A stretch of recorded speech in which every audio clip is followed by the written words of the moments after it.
awalnya beliau nanya-nanya kalau misalnya sholat itu berapa rakaat gitu-gitu. Jadi saya bilang dalam hati saya sih, kan Dokter Isya kan Kristen ya, maksudnya dalam hati gitu, kok ngapain nanya-nanya gitu.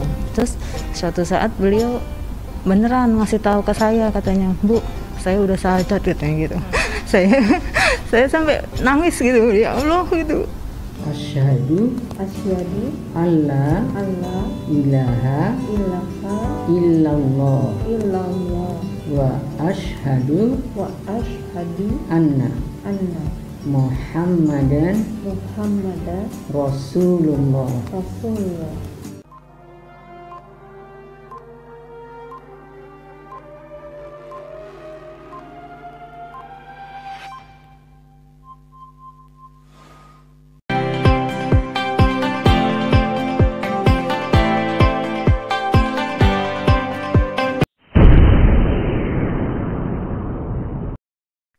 Masya Allah. Rasanya setiap kali dokter Karissa ngomong itu kayak ada apa ya, ada tangan yang nampol di pipi gitu ya. Jangan dong. Rasanya apa ya, sampai ke ulu hati gitu ya. Kok rasanya kami malu sekali yang sudah muslim puluhan tahun, belasan tahun. Rasanya tidak bersungguh-sungguh belajar Quran. Dengan alasan ini dan itu, kami bilang sulit, kami bilang bahkan lebih miris lagi, kami bilang sibuk, tidak sempat belajar Al-Quran. Nah, hari ini saudari kami di depan kami, Dr. Gigi Karissa Grani, baru 1 tahun memeluk Islam, tidak pernah dapat modal belajar madrasah seperti dulu kami disekolahkan orang tua kami, tapi Masya Allah, mungkin hafalannya lebih banyak dari kami yang sudah puluhan tahun mengecap keislaman ini. Rasanya kami benar-benar malu, Mbak Dokter. Enggak. Kan tiap orang itu prosesnya beda ya, sendiri-sendiri gitu sih sebenarnya gitu. Kalau saya sih lebih karena saya ngerasanya sudah 36 tahun itu udah saya ngapain aja gitu ya. Udah buka aurat, kemudian ya tadilah hidup dalam kegelapan ya kalau dibilang ya di Quran surat Al-Baqarah ayat 257 kan dibilang apa Allah memindahkan kita dari kegelapan kekafiran ya kepada cahaya tauhid, cahaya iman gitu, ilan nur gitu. Apa kemudian dari cahaya apa dari kegelapan mungkin kemaksiatan gitu, segala macam kemaksiatan kemudian dibawa kepada cahaya ketaatan, kemudian dari apa kegelapan mungkin kebodohan jadi ke cahaya ilmu. Islam kan agama yang ilmu sekali gitu ya, semuanya harus ada dalilnya gitu. Nah itu sih saya merasanya jadi saya harus kejarnya banyak gitu, ketinggalannya banyak, mungkin dari situ berawalnya. Jadi sayang gitu kalau waktunya disia-siakan dan kita nggak tahu usia soalnya apalagi di pandemi ini COVID ini nggak jamin yang usia lebih tua dulu yang meninggal duluan kan. Ternyata banyak adik kelas saya yang mungkin yang seangkatan saya yang meninggal gitu. Jadi kalau kita nggak tahu gitu, bahkan 1 detik ke depan juga kita nggak tahu. Makanya kadang saya jaga wudhu, saya ya apa jaga zikir dan sebagainya, sholat gitu ya. Kalau bisa benar-benar tepat waktu ya cuman karena itu, karena ingat mati gitu ya. Kita nggak tahu kalau itu mungkin sholat terakhir kita, mungkin itu wudhu terakhir kita gitu. Dan saya nggak mau kalau keluar rumah atau apa gitu dalam keadaan nggak suci ya, nggak dalam ridhonya Allah gitu. Jadi ya udah itu doang sih. Sekarang kan mikirnya cuman gimana supaya dapat ridhonya Allah gitu ya. Itu dalam segala hal gitu. Insya Allah. Masya Allah. Semoga Allah selalu berikan keistiqomahan untuk dokter ya, dan Amin, keberkahan amin. karena dokter sekali lagi benar-benar membuka mata kami bahwa kami benar-benar harus banyak belajar dan harusnya kami ini malu sekali. Kami merasa ilmu agama kami mungkin lebih banyak, ustadz yang kami dengar lebih banyak, kami lebih lama mengecap tentang Islam, tapi justru hal-hal sepele itu belum tentu kami lakukan dalam hidup kami. Ternyata benarlah kata Rasulullah bahwa kematian itu adalah pemutus kenikmatan dunia. Maka semakin banyak ikan mati, kita akan semakin ingat kepada Allah dan semakin menggugurkan segala angan-angan dunia kita. Iya, betul. Dibilang kan Masya apa Allah. manusia yang cerdas itu manusia yang paling banyak mengingat kematian gitu ya. Karena apa? Karena beliau pasti akan menyiapkan sebaik-baik bekal akhirat gitu. Nah, itu mungkin bisa tips-tipsnya mungkin begitu ya. Mudah-mudahan kita selalu diingatkan untuk mempersiapkan sebaik-baik bekal akhirat. Nah, Masya Allah. Nah, teman-teman semua, para sahabat pemburu kebaikan dan sahabat hijrah dimanapun Anda berada, silakan bagi teman-teman yang ingin ngobrol langsung dengan Dr. Gigi Karisagrani, boleh mengajukan pertanyaannya dengan cara mengetikkannya di kolom komentar. Insya Allah nanti akan saya bacakan dan insya Allah akan dijawab oleh Dr. Gigi Karisagrani. Nah, sekedar kami informasikan bahwa acara Ngobrol Santai Hijrah Inspiratif bersama Dr. Gigi Karisagrani MM ini dipersembahkan oleh donasi Rumah Tahfiz dan didukung oleh Muslimah Motivation Riau.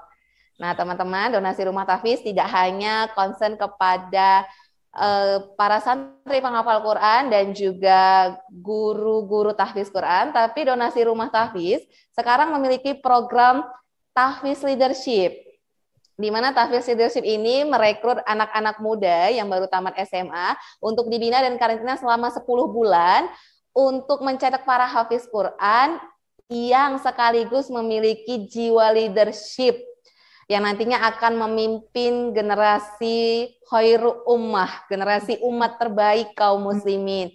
Dan selama proses pembelajaran Tahfiz Leadership selama 10 bulan semuanya free, gratis, ditanggung oleh donasi Rumah Tahfiz. Jadi kalau teman-teman mau ambil bagian, jangan lupa untuk tetap istiqomah ya, isi kaleng infak subuhnya. Dan bisa juga transfer ke rekening donasi Rumah Tahfiz dengan nomor rekening 202011100460. Nah, ini dokter sudah ada pertanyaannya masuk nih, mau ngobrol langsung nih sama dokter. Nah, dengan profesi dokter yang sibuk, bagaimana cara dokter mempelajari Islam lebih dalam? Apakah dokter mengikuti kelas-kelas belajar Islam atau dokter mencari tahu Islam secara pribadi dokter? Ya. Syukron ya dokter. Nih, Masya Allah, ini pertanyaan dari saudari Kori Mardiana. Iya. Nah, silakan dokter. Jadi ini mau jadi tamparan nih bagi orang-orang yang katanya sibuk, nggak sempat belajar Islam, nggak sibuk mengkaji Islam nih. Ini mau excited mau dengar jawaban dokter nih. Oke, Bismillah ya. Jadi mungkin sebelum saya jawab, saya baru dapat ilustrasi bagus banget. Semalam nih saya dapat. Mungkin ini bisa menerangkan, saya seperti bayangkan, oh ini kali ya gitu yang saya lakukan gitu. Jadi ada seorang guru ya, beliau membawa cawan gitu ya, toples ya seperti toples gitu. Kemudian mungkin ada yang udah pernah nonton juga videonya. Jadi beliau memasukkan bola-bola golf ke dalam toples tersebut gitu ya. Bola golf kan lumayan ya, agak besar-besar ukurannya. Jadi ukurannya besar-besar. Kemudian beliau tanya kepada murid-murid gitu ya, apakah ini udah penuh gitu ya? Sudah penuh gitu kan menurut murid-murid karena bolanya udah sampai atas. Terus gurunya itu memasukkan lagi seperti kerikil-kerikil yang agak kecil-kecil gitu ya, sampai penuh lagi sampai atas. Terus apakah sudah penuh? Ditanya lagi. Terus murid-murid bilang, iya sudah penuh gitu ya. Terus beliau keluarkan lagi seperti kopi gitu ya, cairan gitu ya, dituang lagi. Nggak ada yang tumpah dari tadi dimasukkan itu, nggak ada yang tumpah. Ditanya lagi, sudah penuh? Sudah penuh gitu ya. Sampai saya bingung juga itu maksudnya apa sih gitu ya. Singkat cerita, intinya adalah gini, ketika kita tahu apa prioritas-prioritas penting dalam hidup kita, nah itu kan yang kita taruh duluan ya, yang kita spare waktunya duluan itu yang besar-besar itu. Baru kita masukkan yang sedang, kemudian kita masukkan yang kecil-kecil, yang mungkin ya hal remeh-temeh lah gitu. Nah, jangan sampai prioritas kita itu kebalik. Kebayang nggak kalau jumlah yang sama itu, tapi cara masukinnya beda. Bukan si bola golf duluan, tapi yang kita masukkan misalnya si cairannya duluan, atau mungkin si kerikil-kerikilnya duluan, baru bola golfnya. Yang ada kan tumpah ya ambiar bahasanya. Jadi nggak berantakan lah gitu ya. Jadi itu mungkin mudah-mudahan bisa dipahami ya, kalau ada videonya mungkin lebih bagus gitu. Cuman mudah-mudahan bisa dipahami. Jadi itulah yang mungkin sebenarnya saya lakukan gitu ya. Kalau saya punya buku jadwal itu, saya isi itu dengan yang penting dulu gitu. Urusannya anak-anak, urusan kantor, urusan pasien saya praktek gitu ya. Kemudian pastinya sejak masuk Islam itu kan pastinya belajar, kajian itu saya sedang mengikuti program santri juga gitu, santri mualafah gitu. Terus saya ikut kelas bahasa Arab, saya ikut kelas-kelas lainnya gitu ya. Yang mungkin kalau saya nggak ingat yang lain, mungkin saya maunya belajar aja gitu sebenarnya gitu. Tapi saya nggak bisa kayak gitu karena saya punya prioritas-prioritas yang lain juga gitu. Jadi saya masukkan dulu yang penting-penting dalam jadwal saya. Selebihnya seperti ini ada tambahan, saya harus sharing kebaikan dan sebagainya, itu adalah sampingan. Jangan sampai kebalik nih. Misalnya sejak yang saya kemarin itu viral gitu, rame ya misalnya, itu saya terus jadinya ini sharing kemana-mana, tapi ilmunya itu nggak ditambah, nggak dipelajarin gitu. Itu nanti berantakan pasti gitu, atau keluarga jadi nggak diperhatikan gitu. Jadi kalau misalnya ada undangan itu juga saya bukan bermaksud ngomong atau apa gitu, memang saya atur gitu. Tadinya awalnya memang saya cuman kalau boleh sehari satu aja gitu, tapi ternyata kan jadi antriannya lumayan agak panjang gitu, kasihan juga gitu ya yang nunggu lama banget. Akhirnya ya udah 2 kali dalam sehari maksimal gitu. Kenapa bukannya bermaksud gimana-gimana, tapi ya benar-benar cuman semata-mata saya mau tetap balance ya, semuanya itu bisa berjalan insya Allah gitu. Kalau kita nggak ada niat macam-macam ya, cuma mencari keberkahan di dalamnya, itu dalam pekerjaan juga mudah-mudahan Allah berkahi, di keluarga kita diberkahi. Kalau kita tahu posisi kita gitu ya, peran kita apa gitu, itu insya Allah itu mungkin ya kalau saya bisa share gitu. Jadi saya kalau ngelihat itu padat gitu, terus kalau ditanya dokter tuh nggak capek atau apa, nggak dirasain tepatnya sih, lebih ke ya selama dikasih sehat sama Allah, kan kita zikir juga ya pagi dan petang, itu kita Allahumma afini fi badani, Allahumma afini fi sami, Allahumma afini fi basori, itu mungkin ya mudah-mudahan bisa menjawab gitu. Jadi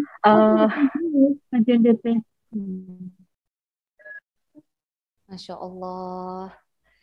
Nah, apa ya? Di sini Mbak Dokter mau bilang sama kami bahwa Islam itu harusnya skala prioritas ya. Thalabul ilmu harusnya skala prioritas. Dan ini benar-benar membuat kami lagi-lagi merasa kena mental gitu ya bahasanya ya. Kami yang selalu thalabul ilmi, kami yang selalu belajar Islam di waktu-waktu mepet, di waktu-waktu sempit, di waktu-waktu sisa, bahkan lebih miris lagi kadang kami kalau ada waktu.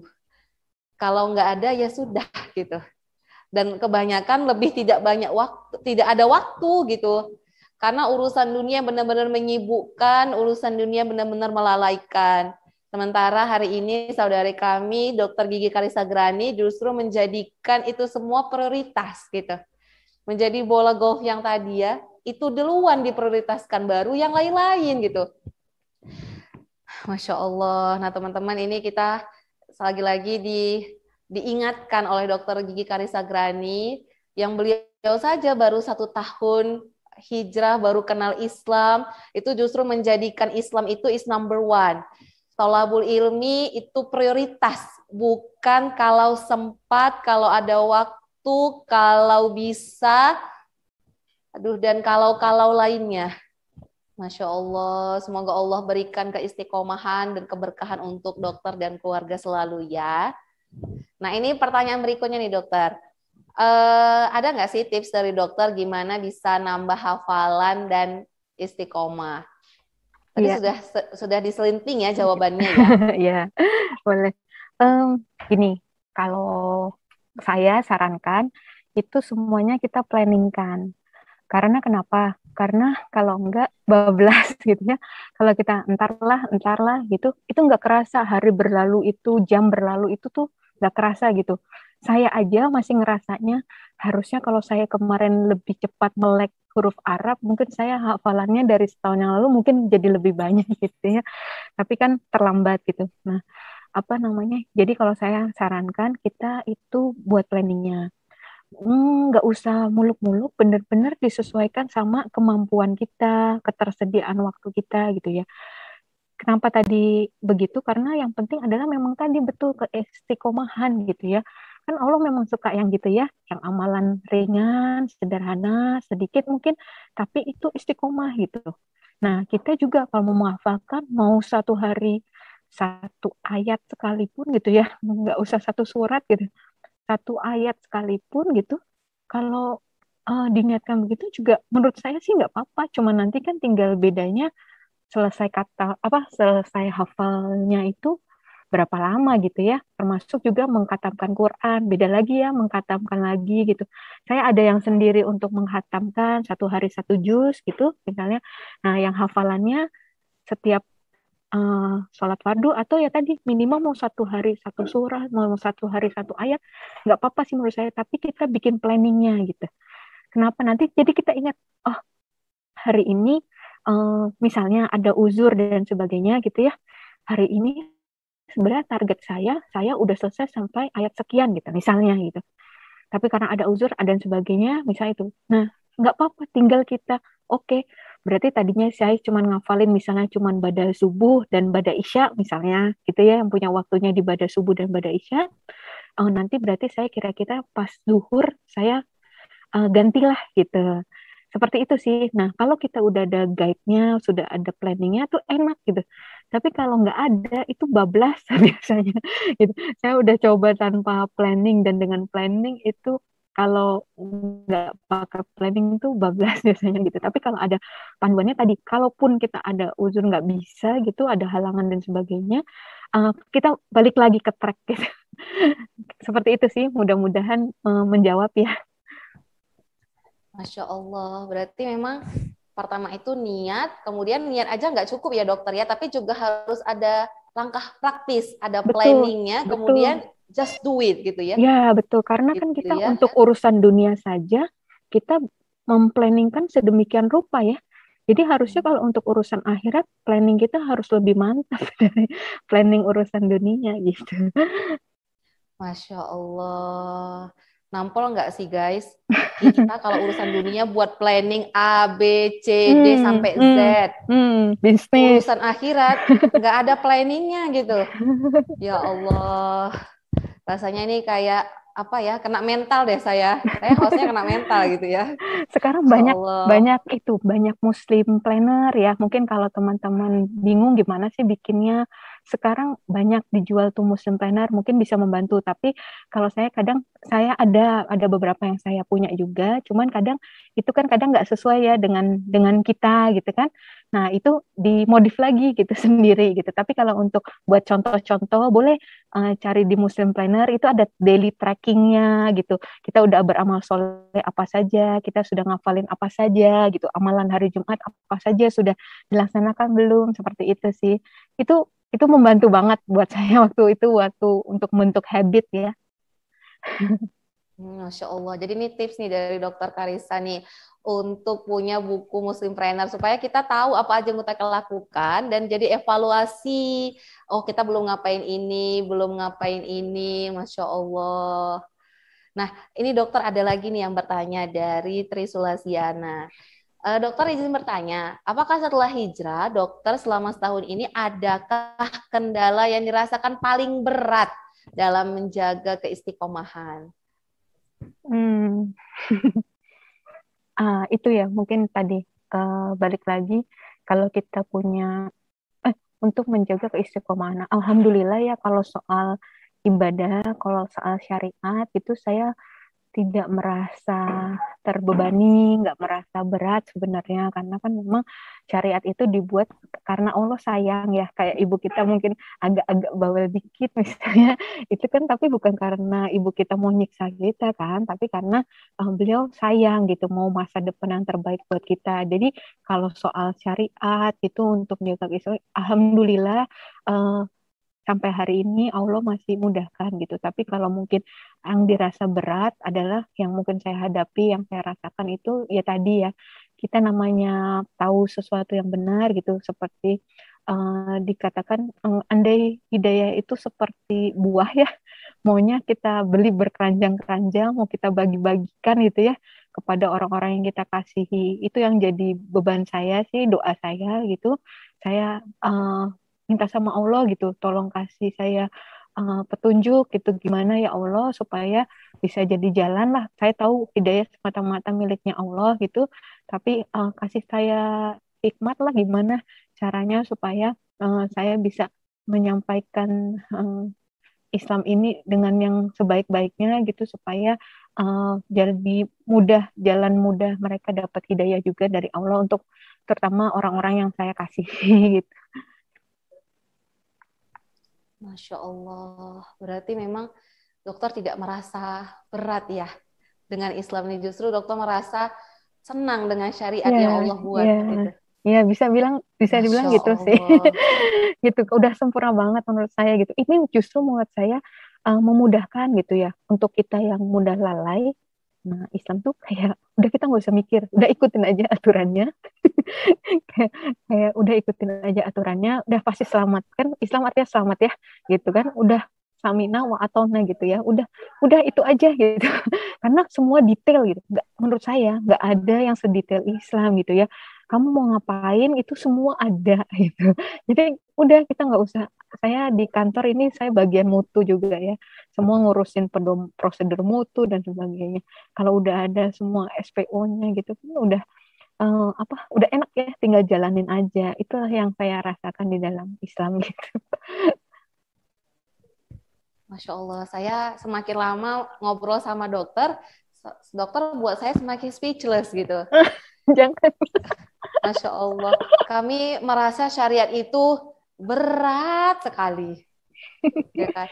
Dulu saya ingat saja dulu ketika saya tahu ini jilbab, ini kerudung, ini pakaiannya seorang muslimah, itu saya mikirnya panjang. Saya merasa makai saja itu pertimbangannya banyak, ketakutannya banyak. Itu baru satu syariat gitu.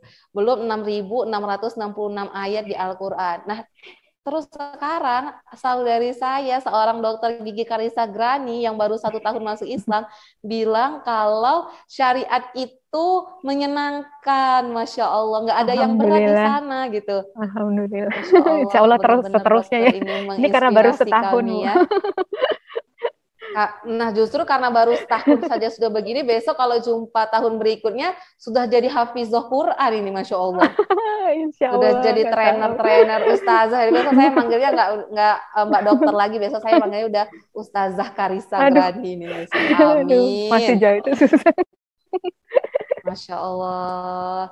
Nah, ini pertanyaan berikutnya nih, Dokter dari Novianti Ayu. Nah, karena ini pandemi ya, jadi kita nggak banyak beraktivitas di luar rumah gitu kan. Nah, menurut dokter, lebih baik mana? Punya guru yang bisa bertatap muka secara langsung atau belajar lewat online gitu. Yep. Karena saya rasa kurangnya keberkahan ilmu dan kurang di hati gitu. Oke. Ya, itu memang kan tadi balik lagi ya, mungkin tiap orang mungkin mudah belajarnya gimana mungkin beda-beda ya, yang katanya kan mungkin ada yang lebih sensitif di penglihatannya, kemudian mungkin kalau makin banyak indera yang terlibat itu makin lebih nyantol gitu ya. Tapi balik lagi sih kalau saya ini produk pandemi banget dari dan untung syahadatnya bukan online masih sempat langsung gitu. Tapi selebihnya setelah itu belajar saya benar-benar 90% mungkin ya itu online gitu ya. Balik lagi tadi ke niat sih gitu. Ini kan semua cuma sarana ya gitu. Saya rasa gitu. Tapi kalau ada plus minusnya sih kayak gini ya. Mungkin kalau nggak pandemi gitu, belum tentu ya kita dari 7 miliar orang di dunia ini gitu, kita bisa ketemu di jam sekian gitu, di link ini gitu. Dengan teman-teman tadi ada yang bahkan dari Tarakan gitu. Kalau langsung mungkin saya karena PNS itu sulit loh izinnya nih untuk ketemuan sama teman-teman gitu ya. Ini dan ternyata alhamdulillah gitu. Nah, dan saya rasa itu kalau tadi ya kita punya sikap yang tawadu gitu, itu penting banget buat saya untuk waktu kita mencari ilmu gitu. Kenapa? Karena waktu kita ngerasa nggak tahu, kita ngerasa nggak cukup gitu ya, itu kayak merasa masih kurang gitu, masih bodoh lah gitu, pakai ilmu gitu, itu justru Allah di situ menambahkan gitu. Walaupun misalnya temanya sama, hijrah lagi, tauhid lagi, akidah lagi gitu ya, eh, fikih ini, fikih itu, terus apa, tadabur ini, tadabur itu gitu. Cuman kalau kita pikir, ada apa lagi ya di topik ini gitu ya. Saya ada buku misalnya, buku tentang tauhid bermacam-macam judulnya. Buku tentang ini banyak judulnya gitu. Tapi selalu adalah di hati itu berpikirnya, ada apa lagi ya ilmu di sini gitu. Itu pasti dikasih kok sama Allah gitu. Kalau misalnya kita punya sikap yang begitu. Termasuk ya, saya juga tadinya pikir, aduh kalau online itu gimana ya? Kayak kurang mantep gitu, gampang ke distract gitu ya. Gampang ke distract gitu, mungkin kalau orang bilang gitu. Tapi enggak, balik lagi ke niat tadi. Kalau tadi kita niatnya bener-bener ya, ini kita buat takarub ilallah ya, untuk makin dekat sama Allah gitu, insya Allah tetap dapat keberkahannya walaupun lewat pandemi. Saya ada satu guru yang datang ke rumah itu cuman khusus yang bahasa Arab karena mungkin makrotnya gitu itu biar lebih lebih jelas gitu ya gitu. Tapi selebihnya dari itu pelajaran-pelajaran lainnya itu banyak kan online juga sih gitu. Saya nggak tahu uh, gimana gitu ya, apa karena di mata Allah bagaimana gitu, tapi ya insya Allah sih kalau saya merasakan, tetap bisa merasakan keberkahan dari ilmu yang didapat walaupun dengan online gitu. Dan menurut saya ini sangat efektif banget, efisien, lebih ke efisien mungkin ya, lebih ke efisien yaitu uh, kita nggak ada jeda untuk perjalanan gitu. Jadi benar-benar waktunya itu kalau misalnya ini sekarang saya sebenarnya nih, terus terang ini saya ada kajian tadi, harusnya saya ada kelas jam setengah 4 gitu. Tapi tadi saya izin udah sama guru kalau saya ini ada seperti ini gitu. Nah, ini kan sebenarnya bisa berbarengan gitu ya. Setelah ini nanti saya pada Isya ada kajian lagi gitu ya, ada kelas lagi gitu. Nah, itu dengan online ini kita sebenarnya bisa dapat raih sebanyak-banyaknya ilmu kalau menurut saya, karena nggak kepotong perjalanan gitu sih. Mudah-mudahan Masya menjawab ya. Allah. Jadi benar-benar back to niat ya, dokter ya. Jadi justru online atau offline itu bukan jadi alasan untuk tidak mengkaji ilmu atau untuk tidak bisa fokus belajarnya. Justru sebenarnya niat kita, kesungguhan kita dalam memburu ilmu itu sendiri. Dan ini tuh kayak tamparan bagi para aktivis-aktivis ilmu nih dan para kaum muslim umumnya yang selalu mengatakan, aduh, futur ya belajar online. Aduh, futur ya, kapan ya pandemi berakhir? Kok futur ya? Nah, ini justru kita lagi-lagi tampol sama statementnya Dokter Gigi Karissa, bahwasanya belajar itu yang penting itu niatnya. Jadi online atau offline itu cuma medianya saja, cuma wasilahnya saja. Masya Allah, semoga Allah berkahi ya dokter ya. Amin buat Semoga kita Allah beri semua, kemudahan amin, dalam amin, menyerap semua ilmunya ya. amin, amin, Nah, insya Allah. dokter nih, penutup nih dokter. Kira-kira ada nggak yang mau dokter sampaikan ke seluruh sahabat hijrah dan para wakif donasi rumah tahfiz di Pekanbaru dan dimanapun berada, tips-tips supaya istiqomah menggenggam Islam sebagai way of life? Nah, berat ini. Ini pesan buat diri sendiri juga sebenarnya ya. Berarti untuk supaya bisa istiqomah gitu ya, memang benar-benar Islam itu memang pandangan hidup ya. Apapun yang kita lakukan itu semuanya lakukan dengan cara Islam gitu. Kalau kita bekerja, cara Islamnya gimana? Kalau kita berbisnis, cara Islamnya gimana? Kalau kita didik anak, cara Islamnya gimana gitu. Apapun itu, cara Islamnya gimana gitu sih. Itu artinya Islam mungkin kalau bagi saya ya, untuk sebagai pandangan hidup, karena udah yang sempurna ya udah itu gitu, yang itu akan membawa pada selamat ya cuman ini gini ya. Jadi mungkin itu satu. Kedua tadi kita banyak dibilang ya, masalah umat saat ini itu adalah loss of adab. loss of adab. Nah, adabnya ini tadinya saya pikir juga, saya waktu ditanya guru saya tentang itu, saya udah mikir jauh-jauh ya, kirain masalahnya apa, taunya loss of adab. Saya pikir juga, oh adab gitu ya, tentang manner lah kalau bisa dibilang, saya pikir gitu ya, lebih ke tentang manner. Tapi ternyata adab itu lebih besar dari itu gitu. Adab itu adalah sikap kita mendisiplinkan hati, pikiran, jiwa kita itu untuk selalu menempatkan semuanya itu pada tempatnya tadi. Mulai tadi peran kita bagaimana seperti itu gitu ya. Nah, waktu kita tahu peran kita, fungsi kita itu, nah insya Allah ya kita bisa dimudahkan untuk istiqomah gitu. Tadi juga kita tahu apa yang dijanjikan buat kita, surga dan sebagainya gitu.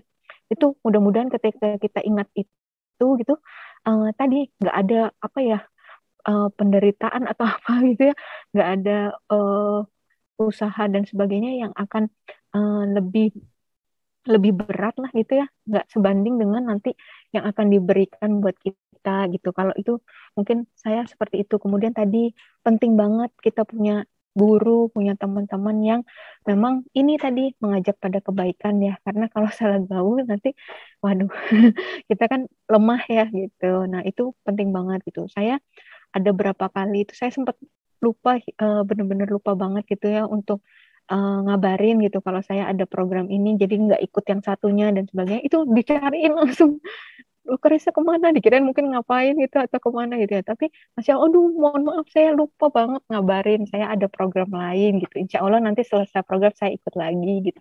Seperti itu sih, itu alhamdulillahnya ketika itu seperti itu. Dan sekarang settingannya gitu ya, settingannya adalah gimana caranya kita membangun surga di rumah karena kita belum sampai surga, dan gimana juga nanti kita membangun rumah kita nanti di surga, dan kita berjuang sama-sama sekeluarga gimana untuk bisa masuk surga. Itu mungkin yang akan jadi apa ya, motivasi kita lah untuk terus istiqomah ya kan. Dibilang juga di hadisnya kalau kita udah tahu ini jalan yang benar, berlarilah gitu ya. Kalau misalnya kita lelah, ya udah agak pelan lah gitu ya. Terus kalau kita sulit juga ya udah jalan gitu. Kalau perlu merangkak sekalipun gitu, asal jangan sampai kita berhenti atau bahkan berbalik arah. Nauzubillah min dzalik.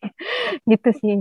Jadi mudah-mudahan kita terus boleh berlari ya, makin mendekat sama Allah gitu. Kalau dibilang kalau apa namanya, kita mendekat kepada Allah sejengkal aja, Allah kan dekatin kitanya sehasta. Saya sampai catat itu berapa sentinya gitu.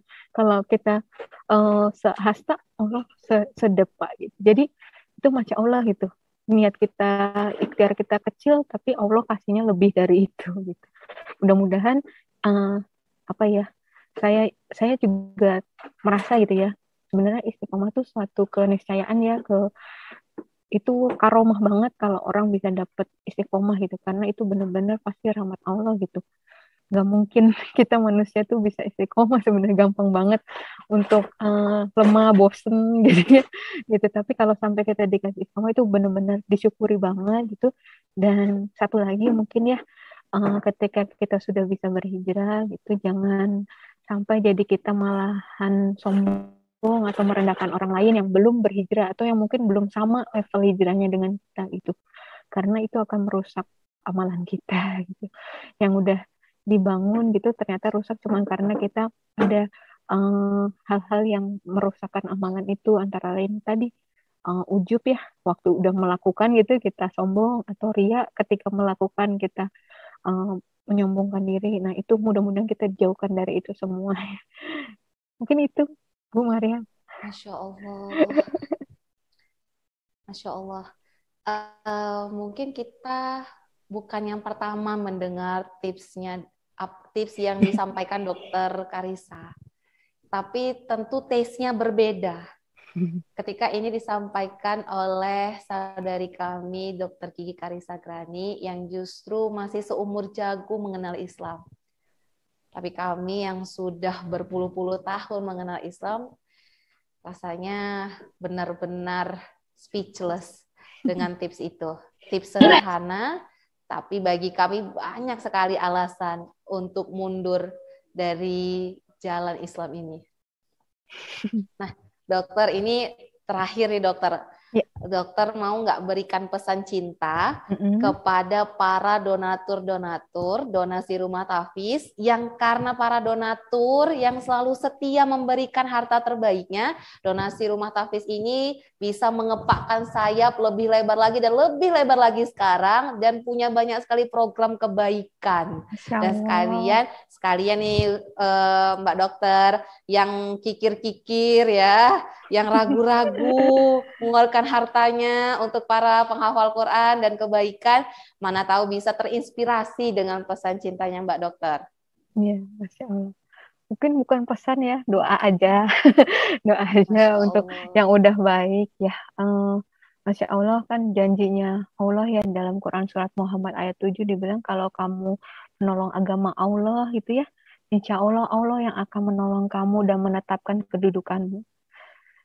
Bismillah, hari Jumat pada asar gitu ya, banyak doa yang mustajab insya Allah. Kita berdoa untuk orang-orang baik, wakif-wakif ini yang sudah mewakafkan hartanya di jalan Allah supaya mendapat pertolongan dari Allah dari arah yang tidak disangka-sangka, ditetapkan kedudukannya, diberi kebahagiaan dunia dan akhirat, dan juga dibilangkan kalau ini jadi amal jariah ya yang nggak putus sekalipun kita mungkin usianya berhenti, tapi insya Allah itu catatannya, buku catatan amalannya nggak pernah ditutup karena pahalanya terus mengalir gitu, insya Allah gitu. Dan sebenarnya semua ini nggak dipaksa ya karena emang ini kan untuk berbalik lagi ke diri kita sendiri lagi ya, setiap apa yang kita berikan itu justru yang akan menjadi tabungan kita gitu. Sebaliknya apa yang kita dapat itu malah belum tentu itu sebenarnya punya kita karena itu adalah ada hak-hak orang lain yang mungkin ada di situ gitu. Itu doa kita di hari Jumat ini ya, insya Allah mustajab, selalu dikabulkan Allah. Amin. Ya Amin. Rabbal Alamin. Benarlah bahwa harta kita yang sesungguhnya itu bukanlah yang kita makan atau yang kita simpan, tetapi harta kita yang sesungguhnya itu adalah apa yang kita belanjakan dan kita infakkan di jalan Allah. Masya Allah. Doa kami juga kepada para donatur dan para wakif yang selama ini setia memberikan harta terbaiknya untuk menolong para penghafal Quran dan guru-guru tahfiz. Semoga Allah berikan keberkahan, semoga Allah berikan kesehatan, dan Allah juga selalu berikan pertolongan sebagaimana para sahabat-sahabat donatur senantiasa menolong agama Allah dengan hartanya. Nah, terima kasih jazakillah khairan katsiran kepada Dr. Gigi Karissa Grani MM sudah menemani obrolan santai kami di Jumat sore barokah ini. Kami juga mendoakan semoga dokter selalu dalam perlindungan Allah beserta keluarga, diberikan kesehatan serta diberikan keistiqomahan untuk tetap berada di dalam Islam. Amin. Dan juga diberikan kemudahan dalam belajar Islam lebih banyak lagi. Amin. Amin. Nah, sahabat pemburu kebaikan dan sahabat hijrah dimanapun Anda berada, terima kasih sudah menyaksikan program Ngobrol Santai Hijrah Inspiratif bareng Dr. Gigi Karissa Grani MM.